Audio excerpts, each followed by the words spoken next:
right, guys, so we are sitting down with Jason, and what's the company that we're with? Next Jump Outfitters. All right, man. It was like a trick question. Sometimes I got to keep you on your toes, you know?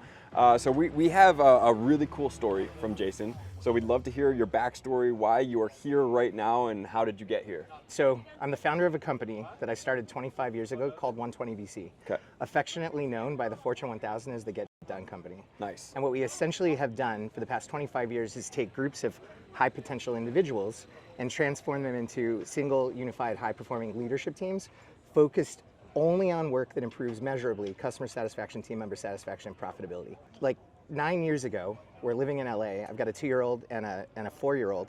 And Shia LaBeouf is like my neighbor 5 houses down. Lance Bass is my neighbor 5 houses up. And my wife and I were like, we can't raise our kids here, right? Yeah. Like we want them to at least have like a normal start, like living around like, you know, not famous people. So we ended up moving to Tacoma, otherwise known as Grit City. We've lived there 8 years. We 100% love it.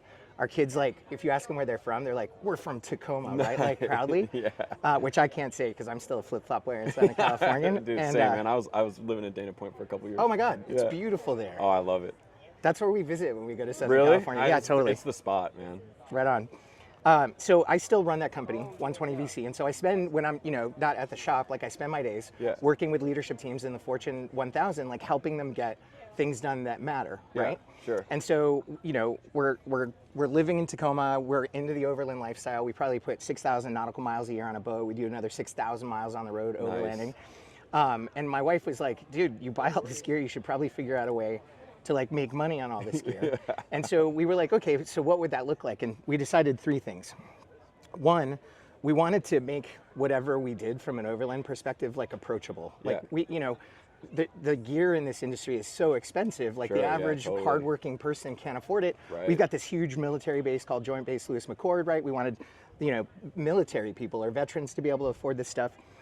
We wanted to eliminate 50% of what it takes to live this life so people don't have to do all the research, right? So we only sell gear that we use that we've tried to break and couldn't break and love, or broke and could fix it but still loved. So when people come to us and they're like, you know, I'm thinking about this, we're like, well, you could go with that product, but here's our experience with that product, right? And then the last thing was, we wanted to take young people and build them into the future leadership of Tacoma. Like if you look at shops where mechanics or techs are like wrenching, the managers can be pretty harsh, right? Like it's more like this sort of power play. Like the tech can't be smarter than the manager because if they say something that makes the manager look bad, it's like this sort of toxic environment. Right. And we're looking around Tacoma, which is a hardworking community, and we're like, you know, who's investing in developing leaders? So we're applying the same philosophy in our overland shop that I apply with the Fortune 1000, and we're hiring young people. Like our general manager, her name is Maddie. She's 25 years old. She's awesome. And I spend my day like not focused on her running the shop, but really developing her as a leader. Her techs are both under 25 years old. Nice. Right? And so they're basically in there learning how to do a job, but also at the same time learning how to be leaders. That's amazing. What a concept right there, especially because, like, you know, there's so much out there, like you said, that it's just, there's not enough room for people to grow in these type of environments. Everybody gets so close, and there's so much like ego and power within those companies where it's like, it doesn't matter if somebody below you, you know, on the hierarchy is smarter than you in a certain, you know, position. It's like, you want to encourage that, because if that person can be better, your whole team gets better, right? Exactly. Dude, if I'm the smartest person on a team, we're in trouble. Yeah. Period. Definitely. The idea is to leverage the collective IQ. More importantly, I don't believe leadership is about like a position, right? Like, if you think about how teams work, we pass the leadership ball. So as an example, I'm a CEO. I've got a CFO. I've got a chief marketing officer who happens to be standing right there. And so one day my CFO comes to me and she's like, hey, like, you know, Andrew asked us to invest this amount of money for the last 6 months in this idea. I don't think we're seeing a return on investment. You, Jay, asked us to spend money on this thing over here, and so I want to take this money from Andrew and I want to invest it over here. Who's leading in that scenario?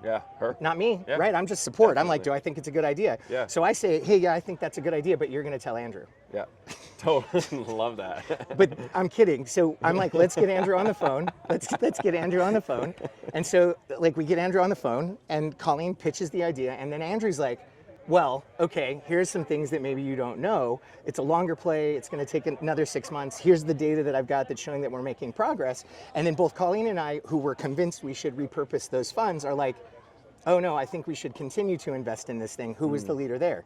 Andrew. Right. Right. So when you think the same philosophy applies in like a shop. So Maddie's the GM. I'm like, it's kind of ridiculous to call myself the CEO of a company that outfits Overland vehicles, but you know, I play that role, and and then we've got our techs, right? And so we've got a job. It's been dialed. This is what the customer asked for. We've all agreed how the job's going to be done.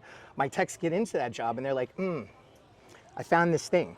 Right? And that makes me think we should do this differently. So our techs then go find Maddie, and they're like, hey, Maddie, you know, we encountered this problem. This is how we think we should do it. Who's leading?